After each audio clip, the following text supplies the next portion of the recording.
Autumn presents The Myth of Scientific Objectivity, written by William A. Wilson. My friends who work in scientific fields were aghast when they saw that the organizers of a planned March for Science had tweeted that colonization, racism, immigration, native rights, sexism, ableism, queer, trans, intersex phobia, and econ justice are scientific issues. Black power emoji, rainbow emoji. Who can blame them for their horror? The impartial search for truth is having enough problems these days, what with the discovery that many prominent scientific results over a broad swath of fields are non-replicable and likely false. It seems altogether the wrong time to inject a dose of partiality.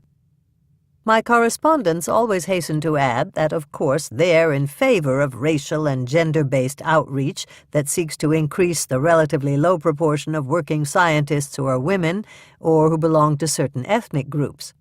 They inform me that the institutions and practices of science are still shaped by covert and overt misogyny and racism, and I have no reason to doubt them. What makes them wary, however, is the even more illiberal desire to inject the views and interests of progressive social causes into the methodology of science itself, hypothesis formation, experiment, analysis, and perhaps even into its conclusions. This, in their eyes, would represent an overstepping of ideological bounds and a transgression against the most sacred ideals of the scientific enterprise: empiricism, objectivity, impartiality. It would transform science into a different activity, one which they do not recognize and of which they do not wish to be a part. This is a naive view. In fact, the purported objectivity of scientific inquiry is a damaging myth, and the illiberal instincts of the Marchers for Science represent a corrective, though not a cure. Science has been ideologically captured since its birth, and value-laden inquiry is not a recent deviation, but is rather fundamental to its successful practice. The successful conquest of the institutions of science by overtly politicized forces would change little on the ground, but it would help to update society's perceptions so that they match the underlying reality.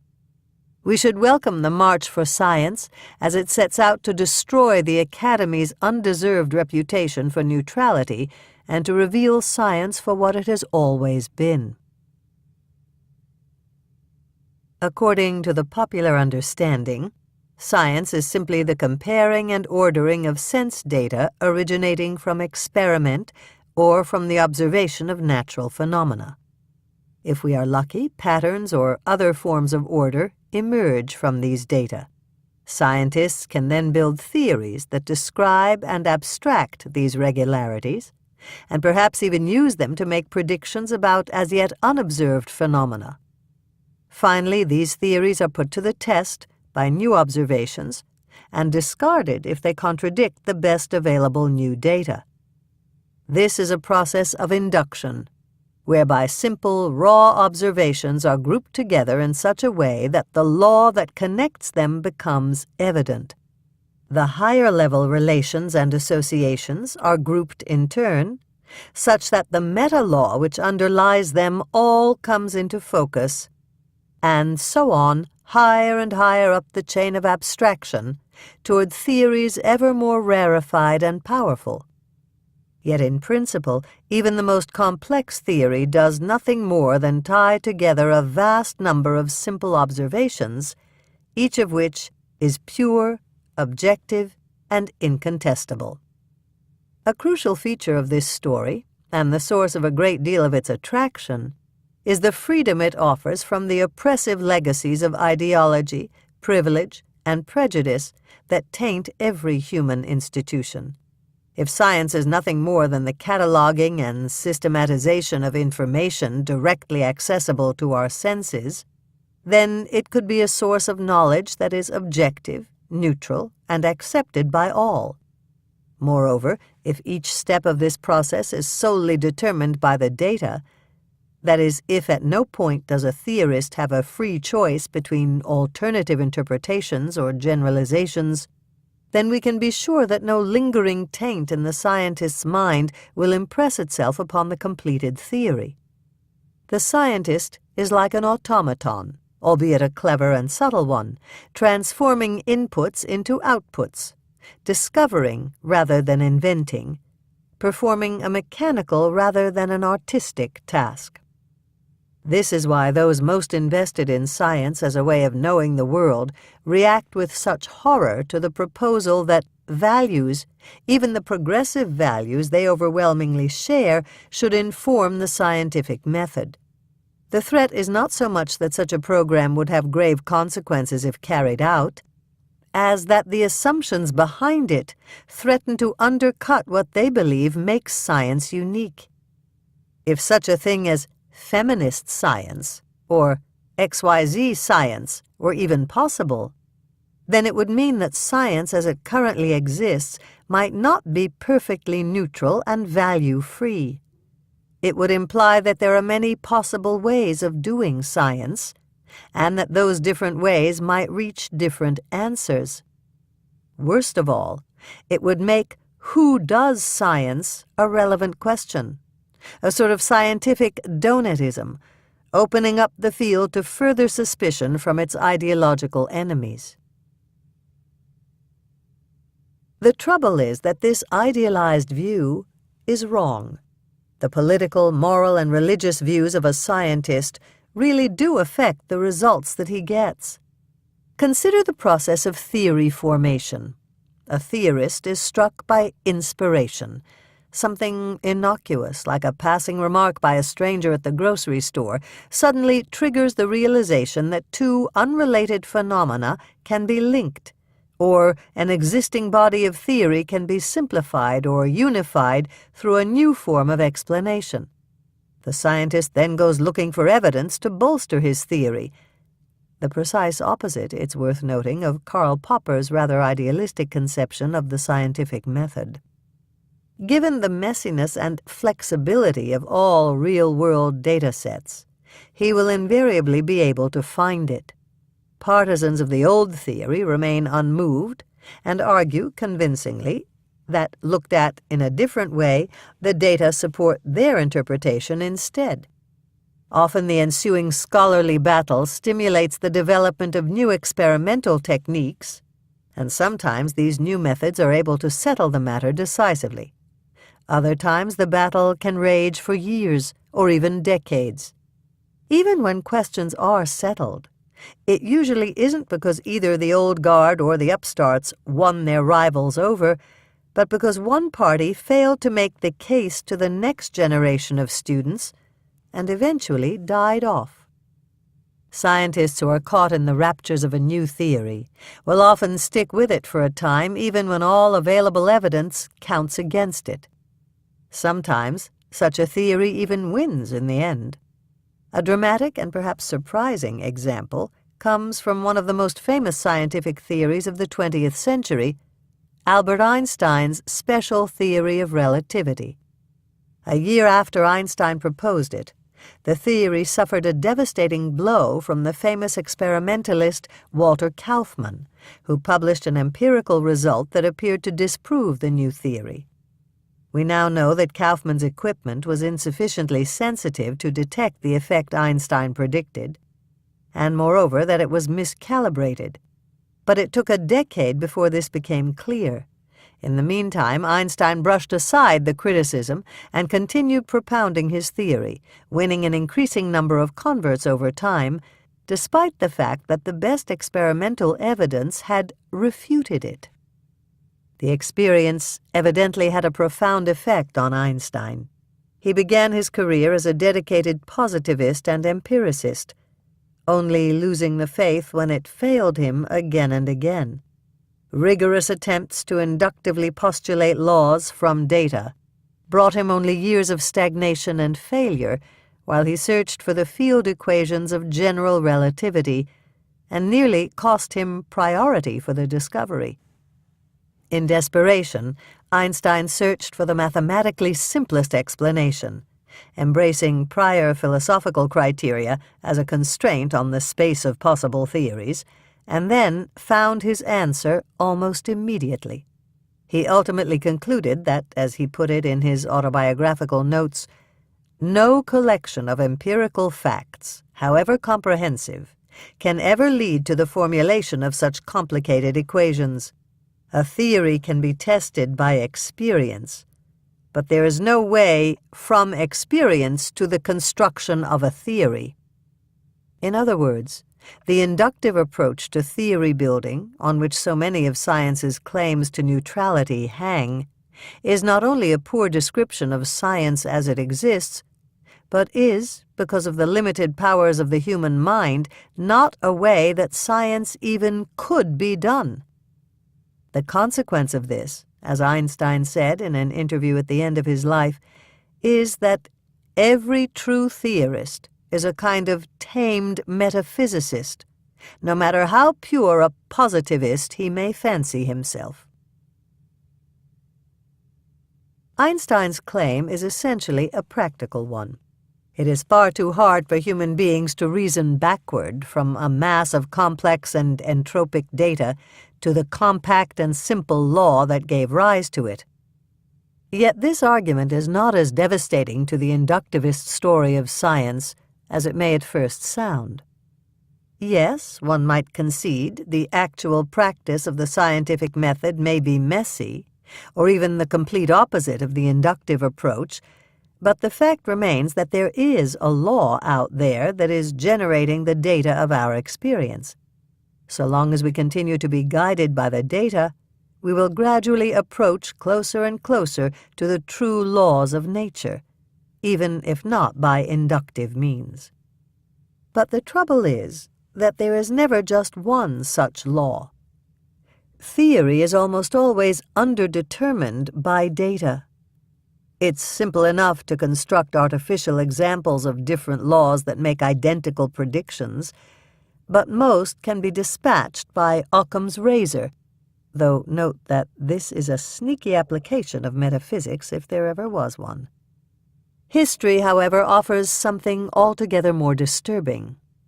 Countless examples where data could be explained by two fundamentally different types of theory, trafficking in different approaches, different causal mechanisms, even different ontologies.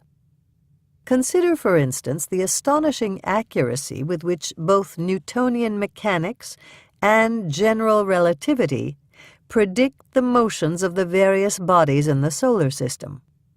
This may seem like an odd example.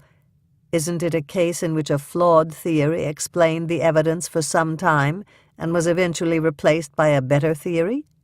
Yes, but as Einstein put it in his Herbert Spencer lecture on the method of theoretical physics, we can point to two essentially different principles, both of which correspond with experience to a large extent. This proves at the same time that every attempt at a logical deduction of the basic concepts and postulates of mechanics from elementary experiences is doomed to failure. If two theories barely inhabiting the same conceptual universe can both explain our observations with such accuracy, what if there's another? What if there are 10 more? What if they give identical predictions beyond the accuracy of any instruments we will build for 10,000 years? When forced to choose between two such radically different theories, parlor tricks like Occam's razor win us nothing. The choice is philosophical and metaphysical. It can be informed by experience, but can never be settled by science. In practice, scientists are rarely paralyzed by indecision when faced with situations of this sort, which implies that they must have pre-scientific metaphysical beliefs to help them to make the choice, even if those beliefs go unstated. Scientific theories compete with one another to explain a given body of evidence, while also exhibiting the greatest simplicity, elegance, scope, consonance with other theories, and internal harmony. But they do more than that. They also make claims, implicitly or explicitly, about what evidence needs explaining and what would constitute a satisfactory explanation. In the official story, evidence inspires us to create theories, or sometimes refutes existing theories. But in reality, theories can also create and destroy evidence by highlighting some sorts of the elementary data of experience as significant, while dismissing others. A superficial example of this might be the evidentiary standards of many of the social sciences, where studies achieving a significance value of p less than 0.05 are arbitrarily considered to be results that a theory must explain or at least accommodate. There is nothing in nature that recommends a sharp cutoff. It is purely a social and indeed ideological consensus to make p less than 0.05 the standard. This is a free parameter of the meta-theory, which could be varied, and which, given the limited power of most studies, if varied, might very well lead to a different body of facts, and hence different forms of explanation achieving dominance. But there are deeper cases of theory affecting the kinds of evidence by which theories are judged. Take the behaviorist school of psychology. According to behaviorism, all human and animal behaviors are merely reactions to external stimuli and previous conditioning. In particular, behaviorists believe the internal states of individuals have no causal effects on their actions, regardless of what those individuals may claim. Now imagine that a behaviorist and a non-behaviorist come up with an identical hypothesis explaining some form of activity, but every individual in their study explains, "Actually, the reason I did it was that I believed it would be wrong to do otherwise." The non-behaviorist might take this as strong evidence that the hypothesis was incorrect. However, the behaviorist, already committed to a theory of human activity that rejects the causal effects of internal states, might rule out these protestations and refuse to consider them as evidence. Whose methodology is correct? Science cannot tell us the answer. Our beliefs about what even constitutes empirical data with which our science must reckon cannot be self-justifying. Indeed, they can be influenced by whatever theory is currently in vogue. As with evidence, so with what counts as a satisfactory explanation for a given body of evidence. Taking again our example from psychology, suppose a behaviorist and a non-behaviorist are trying to explain why an individual did something apparently irrational.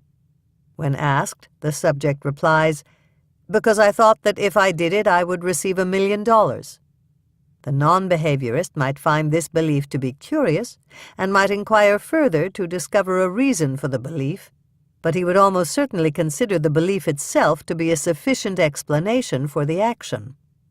The behaviorist, on the other hand, would consider the act of speaking, and perhaps even the act of holding a belief, to be nothing more than another behavior, and therefore not sufficient as an explanation for the observed action, since only external stimuli and conditioning can cause behaviors. So if the non-behaviorist formulated a theory that said, "Individuals will do strange things if they believe that doing so will result in $1 million," the behaviorist wouldn't even consider this theory to be wrong. Rather, it would be not a theory, a category error, something as unscientific as saying that fairies did it. Behaviorism is not just a pathological case, nor can these issues be dodged by avoiding sciences dependent upon the unobservable inner life of conscious beings. Every theory makes claims about which phenomena demand an explanation in simpler or more fundamental terms, and which are just brute facts about reality that neither need nor permit explanation. For example, Newton's theory of mechanics had great and immediate predictive success, but it was assailed as unscientific at its birth because, unlike Descartes' vortices and hooked atoms, it did not offer a causal chain of influences whereby one body affected another. Many scientists, when pressed, will say that our theories progress precisely by becoming more reductive and demanding explanations for things previously seen as brute facts. But it's often quite unclear what more reductive even means. Consider the introduction of variational methods into mechanics by Jean d'Alembert, Joseph-Louis Lagrange, and William Rowan Hamilton. The use of an extremal principle to compute the behavior of a system was seen as unacceptably teleological and non-mechanistic, and continues to be resisted by each new generation of undergraduates. I can't count the number of times I've explained the Lagrangian approach to a non-physicist scientist, only to be met with a dropped jaw and a "that isn't science." Perhaps the only reason physicists are comfortable with the approach is that they refuse to think too hard about what they are doing. Well, and perhaps also because it works astonishingly well. Most scientific fields today are conceptualized as the handmaidens of technology. Consequently, the forms of explanation which are accepted as scientific tend to be those that give humanity greater powers of prediction and control. This was not an inevitable development, however, and different fields of science have succumbed to the Promethean temptation to varying degrees. Is it possible that a science which valued different qualities in an explanation could have evolved along different lines and given rise to alien theories that traffic in fundamentally different concepts? One of the greatest tragedies of the globalization and homogenization of scientific inquiry is precisely that we are now far less likely to discover these and other roads not taken. Science is not simply the answering of questions. It is also the choosing of which questions to ask. Contrary to the inductivist account, facts and data do not just present themselves to us. Experimental and observational studies must be formulated and conducted, often at great cost, to gather them. This is commonly done in the service of one or more research programs, broad efforts to answer a question or to understand a phenomenon. But these programs grow out of an extended dialogue within a community of scientists, or due to funding pressures, and either way are the product of the norms, values, and interests of broader society. Thus, these norms and values shape not only what qualifies as evidence, but what evidence is even available to be considered in need of explanation. For instance, imagine two studies on gift-giving, one conducted by a neuroeconomist and the other by a sociologist. Were we to have only the former's data, we might conclude that people give gifts in response to an activation of the anterior cingulate gyrus. Were we to have only the latter's, we might conclude that people engage in gift-giving in order to consolidate their social status. Both accounts might be accurate and useful answers to the narrow question that they sought to address, while at the same time being utterly impoverished accounts of human behavior. The trouble comes when we confuse the mere fact that a theory explains some empirical data with the notion that a theory tells the whole truth about a facet of the world. Often the data were gathered in response to the theory, and no theory can be successfully falsified by data that nobody looked for.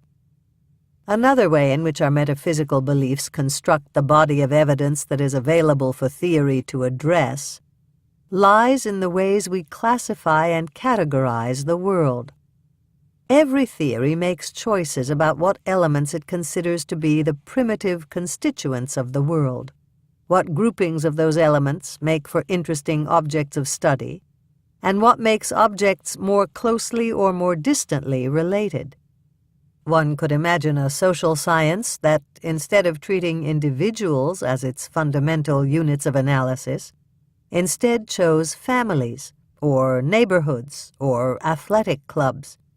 Such a science doubtless would come up with very different empirical laws governing the behaviors and dynamics of human institutions. Indeed, one of the great triumphs of feminist thought was precisely that it constructed women as a separate category and subject of inquiry, thereby turning "how does this policy affect women?" into an interesting scientific question, unlike, say, "how does this policy affect red-haired people?" All such competing schemes for carving the world at its joints represent the enactment of a particular ontological and metaphysical vision. Again, this all remains true when one moves to harder sciences. In fact, the disciplinary boundaries themselves are contingent choices about how to chop up the universe that end up influencing the kinds of questions that are asked and answered. But lay that aside and contemplate a question like, how should we classify forms of cancer? By the organ affected? By genetic similarity? By typical biological course in the absence of treatment? All of these have been tried, and all give very different answers for when one cancer is like another. To all this, the pragmatists have a partial answer. Pick the divisions that are the most fruitful, the ones that result in useful regularities. The trouble with this answer is that the world is absolutely rotten with order. Much of it is real, and much more is conjured into being when fallible, order-seeking minds go hunting for it. A great many schema for organizing the world, such as the classification of beetles by visual appearance rather than by genetic similarity, generalize gracefully beyond the examples that inspired their development, despite presumably not tracking the deep cleavages that underlie reality and that science seeks to map. None of this is meant as a counsel of despair, or a suggestion that the world is so inaccessible to our reason that we should speak only about measurements without reference to underlying reality, or any other of the rather silly views that have sprung from the revelation that science is a contingent, underdetermined social phenomenon. The point, rather, is just that science is not unique, and that it can never be self-justifying. Questions like, which science, and why this science, are often useful ones. Scratch a scientist, find a metaphysicist, even if he doesn't realize it. Einstein, acutely sensitive to these issues, was in favor of bringing the oft unstated pre-scientific beliefs of scientists out into the light and making them explicit. So, in a very similar way, are feminist philosophers of science, like Helen Longino, Lynn Nelson, and Elizabeth Anderson. The difference is that where Einstein's non-empirical metaphysical criteria for selecting between theories tended to be internal qualities of a theory, like mathematical simplicity or aesthetic balance, these later critics are willing to bring political and moral considerations to bear in the selection of a science. A wonderful case study of feminist science is offered by Anderson in a 2004 paper analyzing a book-length treatment of divorce outcomes by Abigail Stewart and colleagues. Anderson breaks down the process of investigating a scientific question into 8 steps: orienting to the background of the field, framing a question, articulating a conception of the object of inquiry, deciding what types of data to collect, establishing and carrying out data-gathering procedures, analyzing the data, deciding when to stop analyzing data, drawing conclusions, and then shows how Stewart's feminist beliefs influence and inform her methodology at each of these steps. To take just one example, Stewart and her team consciously chose to reject the traditionalist interpretation of divorce as a traumatic and negative event, and searched carefully for ways in which the divorces they studied had produced opportunities for personal growth and maturation on the part of both parents and children. Sure enough, they found them where previous researchers had not. One might object that cancer and broken legs also provide opportunities for personal growth, and that a study which focused on them without mentioning the pain and harm that they cause is a study that lies by omission or by misplaced emphasis, just like the neuroeconomist's account of gift-giving. But this is precisely the feminist's point. One need not posit data manipulation or academic dishonesty to see that a researcher's prior beliefs about the desirability of divorce will shape the results of a study. Merely by changing the questions that are asked, by shifting the background conception of the subjects of study, and by seeking out and collecting a new type of evidence, feminist science is able to reach a new and different conclusion. And none of this, none of the norms, values, and agendas guiding the outcomes of scientific research, touches on the way science is made up of fallible institutions and fallible individuals. Yet the mechanisms of peer review, grant-making and funding, access to laboratory resources, and so on, make it all too easy for a dedicated cabal to deliberately, or even accidentally, freeze out research that does not conform to their vision of the world. The ease with which accidental or deliberate error can enter data analysis provides yet another mechanism for the views of a scientist to leach into his or her results. Given the degree of esteem and respect still paid to assertions bearing the imprimatur of a study, it would be madness for the partisans of any faction not to try to ensure that as many of their own as possible occupy positions related to science production.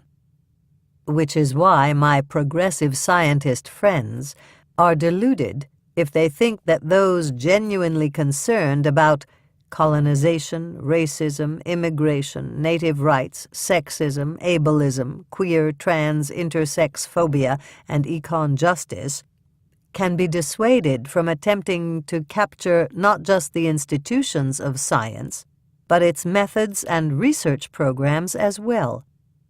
Every instance of scientific inquiry, every study, rests on a vast, submerged set of political, moral, and ultimately metaphysical assumptions. As the great quantum theorist Max Planck put it, "It is said that science has no preconceived ideas. There is no saying that has been more thoroughly or more disastrously misunderstood. It is true that every branch of science must have an empirical foundation, but it is equally true that the essence of science does not consist in this raw material, but in the manner in which it is used. The material always is incomplete, and must therefore be completed, and this must be done by filling the gaps, and this in turn is done by means of associations of ideas. And associations of ideas are not the work of the understanding, but the offspring of the investigator's imagination, an activity which may be described as faith, or, more cautiously, as a working hypothesis. The essential point is that its content in one way or another goes beyond the data of experience. The chaos of individual masses cannot be wrought into a cosmos without some harmonizing force, and, similarly, the disjointed data of experience can never furnish a veritable science without the intelligent interference of a spirit actuated by faith. But faith in what? It is entirely rational for people of all persuasions to seek to ensure that it is their faith that is doing the work.